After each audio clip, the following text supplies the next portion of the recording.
During the night, the season's first frost settled upon the land. Cold air swept down from the north, across the forests and fields, bringing with it the first signs of winter. The grass has turned brown. Many trees have stopped growing. Some are covered with ice. Lakes and ponds have begun to freeze over. Soon it will snow.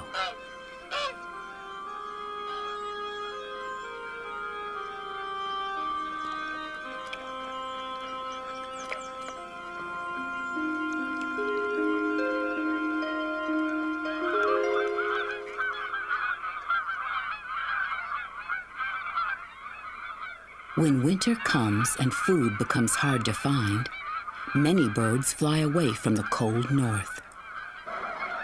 From every lake and marsh, ducks and geese join up and flap their way through the sky, usually taking the same routes their parents and grandparents took, south toward warmer weather.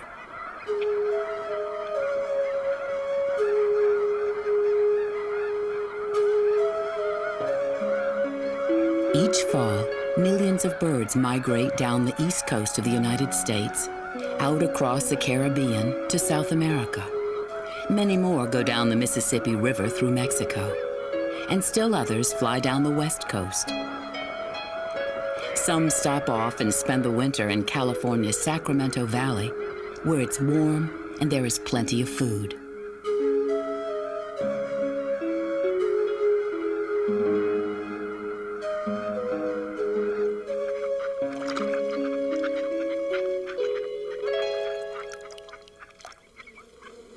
Far to the north, the animals that didn't or couldn't migrate are busy preparing for winter, each in its own way.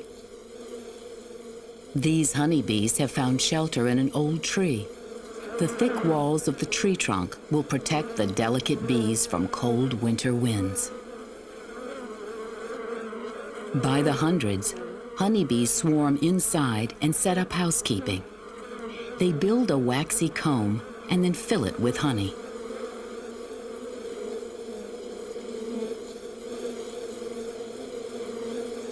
When it gets really cold outside, honeybees cluster together, eat the honey they have stored, and share each other's body warmth.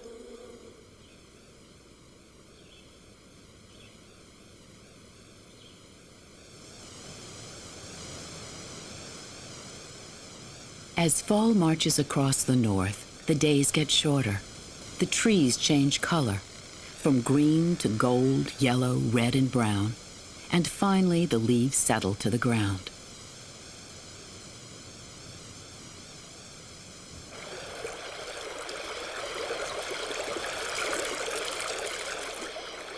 Many animals rely on plants for food. In winter, when snow buries the forest floor, their food supply may be buried with it. That's why squirrels spend most of the fall rushing around, searching for nuts, stuffing their cheeks full, and then hiding their winter food supply in safe places.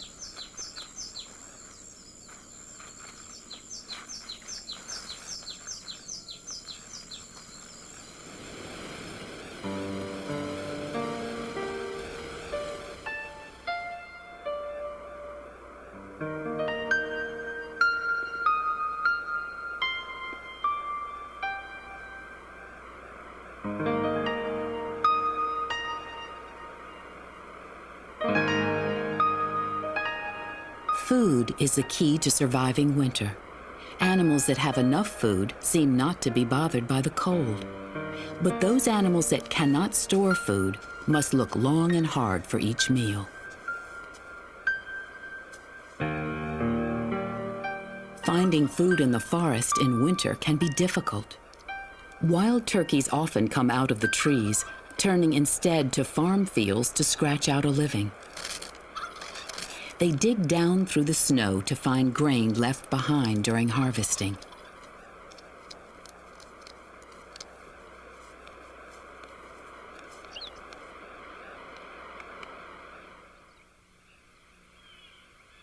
When a thick layer of snow covers most of their natural food, Songbirds often flock to backyard bird feeders for a handout.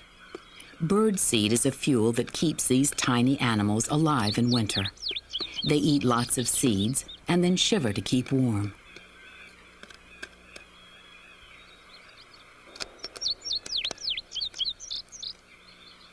Many little birds can't find enough to eat in winter. Some die.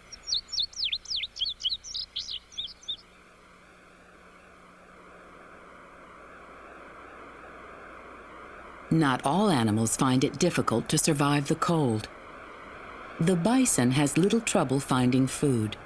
Using its big head as a plow, a bison digs its way down through the snow, searching for grass.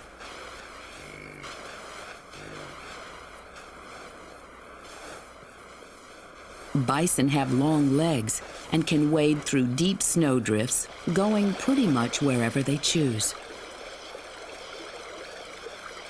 Protected by a heavy winter coat, the bison seem not to be bothered by the freezing temperatures.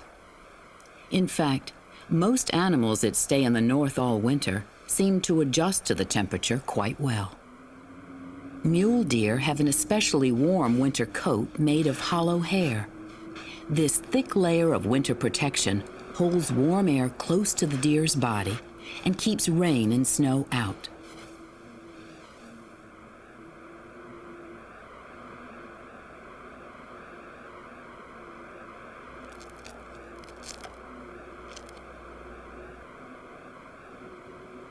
Some animals change color when they change coats. The snowshoe hare is brown in summer and white in winter. The winter coat helps the hare hide from predators, such as the lynx. The snowshoe gets its name from its feet. In winter, the snowshoe grows fur on its feet, and this fur helps it walk on top of the snow.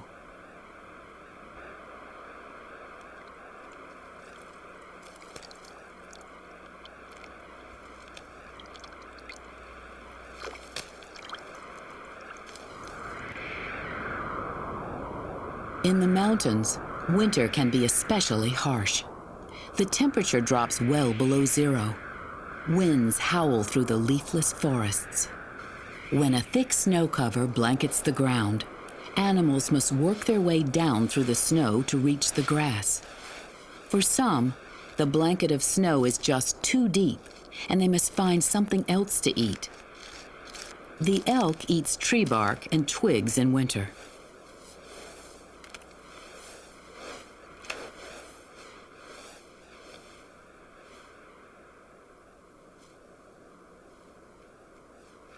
Driven by deep snow and extreme cold, elk eventually abandon the high country. Just a few at first. Soon, herds of elk are on the move down to warmer valleys, where the snow is not so deep and food is easier to find.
For many animals, deep snow is a problem, something to paw their way through. But for others, deep snow is a solution, a blanket to protect them from cold winter temperatures and wind. In fact, many animals could not survive the cold of winter without a blanket of snow. It's warmer below, And that's why there are more animals living beneath the snow in winter than on top. It wasn't that cold last night. Dr. Joe Merritt of the Powder Mill Nature Reserve has spent most of his life studying the tiny animals that live beneath the snow. He uses live traps to capture mice, voles, flying squirrels, and shrews so that the animals do not get hurt. We don't. So let's first we'll take a look and see what we have. As I said, that's kind of important to check. Okay, good. This is going to be the deer mouse. Dr. Merritt counts and weighs the tiny animals and studies their behavior. Up to, say, 6 and 7 in a nest. It's really nice and warm in there, and that helps in terms of how much food you have to eat in the winter when there's not a heck of a lot of food around. And what do they make their nest out of?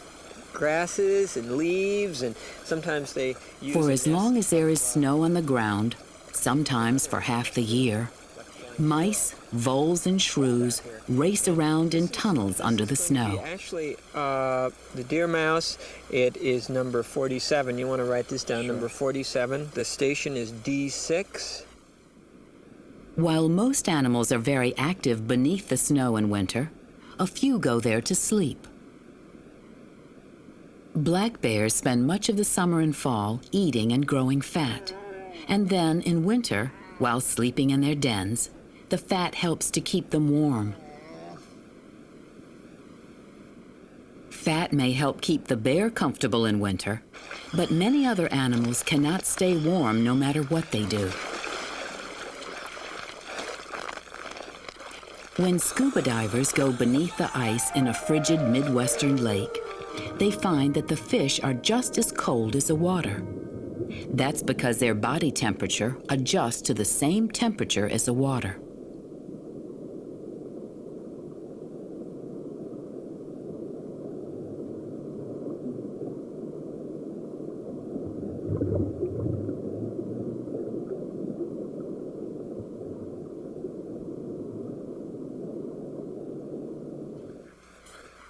Dr. John Magnuson of the University of Wisconsin studies fish under the ice. He has found that cold water doesn't really hurt fish, they are used to it, but ice can sometimes kill them. If winter is so cold that a lake freezes all the way to the bottom, the fish will freeze too. If winter lasts so long that the layer of ice on top of the lake keeps air from mixing with the water, fish can run out of air to breathe. These mud minnows have a solution to the problem. They suck the air from tiny bubbles trapped under the ice.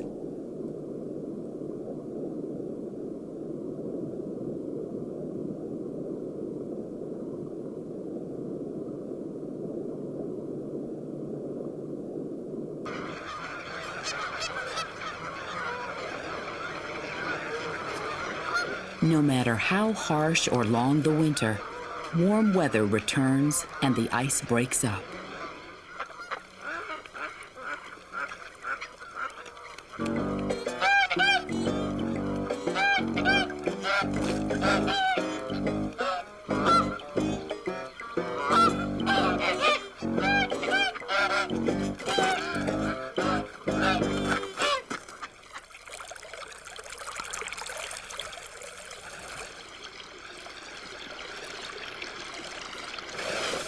As the snow melts away, animals that have spent the winter deep underground feel the warmth of the spring sun and begin to work their way to the surface.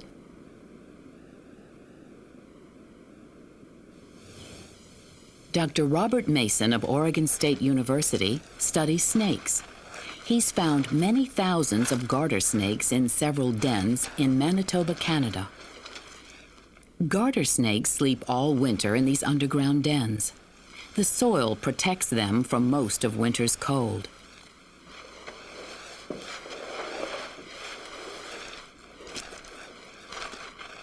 When spring comes, warm air finds its way down into the caves, and the snakes slowly wake up.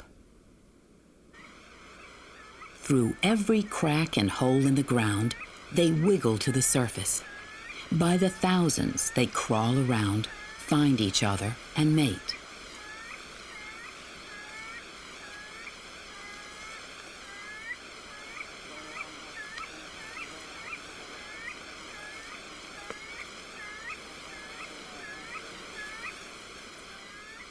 One by one, each snake slips away, back toward its summer home.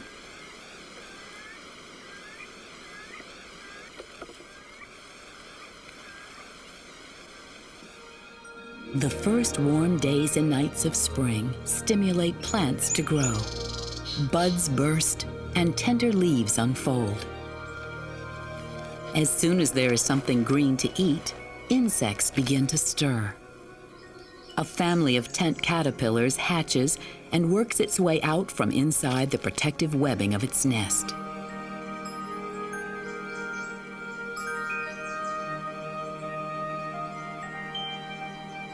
Soon, flowers blossom on almost every tree and bush.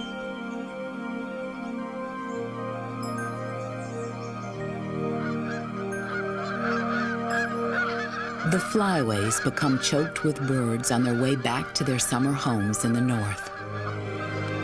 Another long winter has come to an end.